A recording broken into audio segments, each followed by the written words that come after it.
大家好，我是名职业的高山向导，好久没有跟大家见面了。那么这一次呢，把很多朋友在评论还有私信提给我的一些问题呢，我统一进行一个答复。那这些回答呢，都是基于我自己的经验，不代表完全正确，所以仅供参考。第一个问题，我经常被问到，是不是选择高山靴、选择徒步鞋的时候，要比平常的鞋子要大一个尺码？其实我个人的建议就是一定要去实体店试一试，因为我们知道鞋子除了长度这个指标之外，还有什么呢？还有它前掌的宽度，然后还有它这个足弓的高度都不太一样。也就是说，我们做一个鞋子的时候，它的鞋楦是不一样的，有些适合欧洲人的这个足型，有些适合亚洲人的足型。我还是希望我的朋友们去店里试一试，虽然比较麻烦，比较折腾，但是我觉得这是最好的方法。别忘了带上你滑雪或者徒步或者登山时穿的那双厚袜子去试一试。第二个问题，有朋友经常问我说，商业登山太贵了，可不可以选择自主的阿式攀登？这个问题的答案是，当然可以了，没有问题。但是我觉得在当下，在目前在中国的情况内，我觉得自主阿式攀登的门槛比我们商业攀登的门槛要高很多。高在哪儿？高在也需要一些基础的技能和知识的储备。像什么呢？假如说像你攀岩、攀冰，像你这个解组，像你的裂缝救援，然后像你的滑坠制动等等等等这些基础的知识，你要有了，你才能够负责任的去自主攀登，这个是很重要的一个前提啊。当然，如果你是以体验，就是说，哎，我从来没有参与过登山，就像我从来没有潜水过，我想体验一次，其实我更加通过一些商业的机构去选择一些商业攀登，会更安全一些。但如果你是说我自己热爱登山这个运动，也有相应的技能储备，欢迎你来到这个自主阿式攀登的这个领域里，非常非常的有趣。但是如果你只是为了省钱，我个人还是建议在第一次选择商业攀登比较稳妥。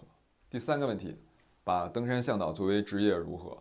那其实从政治正确的角度来说，我肯定鼓励我们年轻人去做自己热爱的工作。但是我觉得有一个前提，就是你能够通过这份工作来养家糊口，能够照顾好你的家人，这个是一个我认为很重要的大的前提。我自己是做这份工作，但是我其实不会太推荐我的儿子去做高山向导。第四个问题，我经常在私信里被问到，邢哲奎，你推荐一款价格在某某某到某某某之间的高山靴、徒步鞋或者越野跑鞋或者什么什么装备吧？那这个问题呢，怎么说呢？我其实到今天为止还是这个始祖鸟官方签约的中国区的高山向导，所以你问我这个问题，我一定会推荐给你始祖鸟相应的产品。那其实关于这个户外消费这块，我自己的想法也很简单，就是说，呃，不是一分钱一分货，也不是最贵的那个东西一定适合你，但是我相信便宜确实没好货，所以我觉得理性消费，根据自己的预算情况来选择，这点还是很重要的。下一个问题，我经常被我们 B 站很多一些大学生的朋友们问到，说我是一个学生党，没钱去登山怎么办？那这个答案呢，我给出的其实是，如果你是学生、大学生，你可以看看你们学校有没有相应的社团，登山这样的社团，参与社团，我觉得是一个比较好的方法。那如果你们学校没有这样的社团，你看看你的家里的经济条件是不是允许你去参加一些商业登山我希望你可以先从这儿去慢慢的体验，认识一些志同道合的朋友，再考虑进行这个自主的阿式攀登。那如果家里也没有经济条件的话，那怎么办呢？其实我自己当年也是，我觉得还是几个重要的事。第一个，努力学习，多读书，然后锻炼好身体，然后将来多挣钱再去登山。因为我自己的想法就是，其实，你有了钱，你可以去登山，可以去滑雪，可以去潜水，可以去做很多很多的事情。但是如果你只是说我现在大学生，我就想说我就要做一个这个户外的领队，你做了户外领队，也许可以去登山，但你真的不一定有钱可以去滑雪去潜水。所以我觉得大家可以，这是我个人的建议吧。我觉得金钱还是很重要的，挺现实的。其实我被问到的最多的一个问题呢，就是如何避免高原反应。首先我来说一下，高原反应是我们正常健康的人到达了空气稀薄的高海拔地区出现的一种积极应对的一个生理的反应，这个是必然的。但是我们出现高原反应和出现高原病是两码事情，这个要分清。高原反应人到了那个地方都会有，但是严重到一定程度就升级为了高原病，这个是不一样的概念。那么我其实把我自己的一些经验分享给大家。第一个就是最简单，就是一定要多喝水；第二个一定要注意保暖和休息；然后第三个，每天的海拔爬升高度最好别超过800米。什么意思？我今天的大本营在4000，我明天一下住到了5500米，我觉得这个跨度就太大了，最好在800左右，不要超过800。还有什么呢？还有一些我认为出现下面这些症状是必须要下撤的，就一定要回家了。哪些呢？举个例子，假如说我们出现了所谓的这种喷射性的呕吐，这个是一定要走人的。然后我们出现粉红色的痰沫，咳嗽的时候痰里面有粉红色的痰沫，是肺水肿的预兆，一定要走人的。包括像肺部的湿罗音，这些呢都是一定要下撤的。还有我们在这个医学中谈到了所谓的精神状态的改变、意识状态的改变。假如说什么 A 减、AVPU 的这种，从这个 A 减开始，下面的这些全部都要进行下撤。OK， 那我也想很重要的说一点，就是我以上列举的这些东西是必要条件，不是充要条件。什么意思？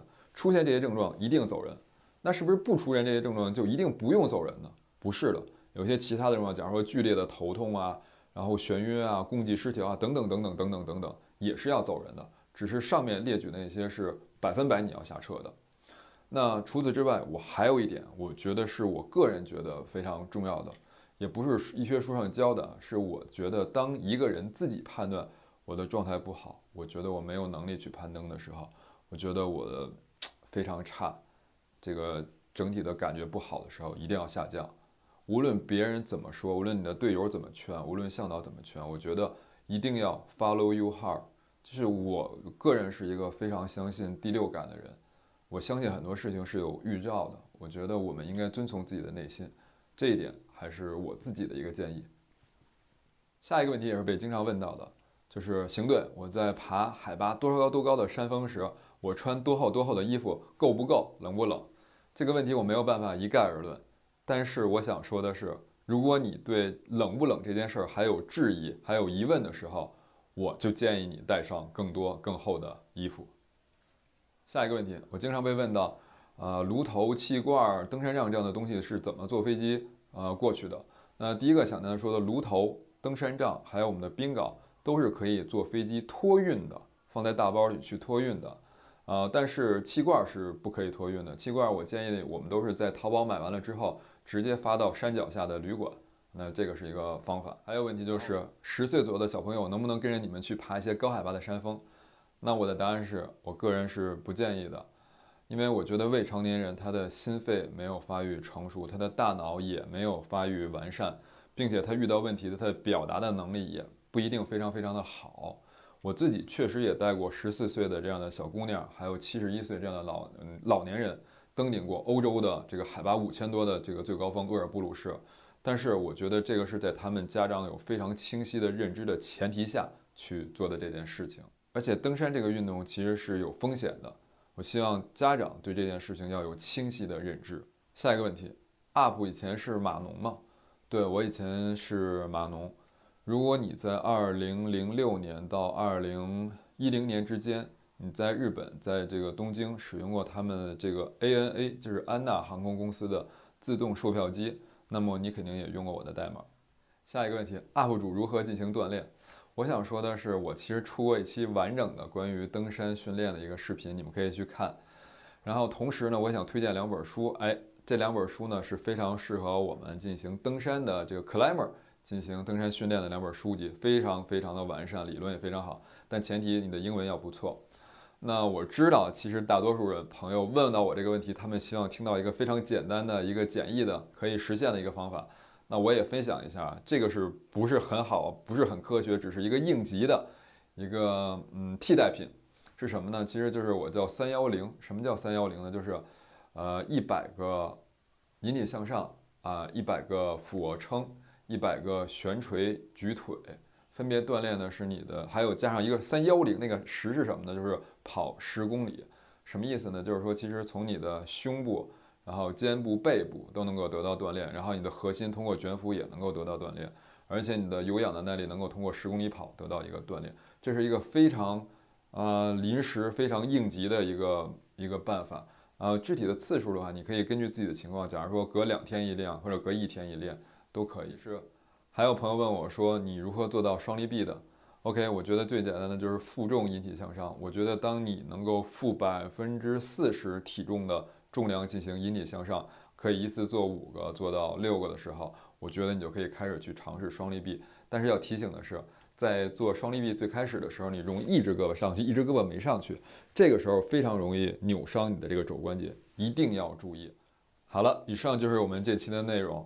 如果你还有其他的疑问，你可以把你的问题写在评论区，我会把大家的问题都整理出来，不定期的进行这样的一个我个人经验的一个分享。最后想说的一句话，以上内容仅供参考，不是指导性的原则哟。好了，冬天也来了，祝大家能够度过一个温暖的冬日。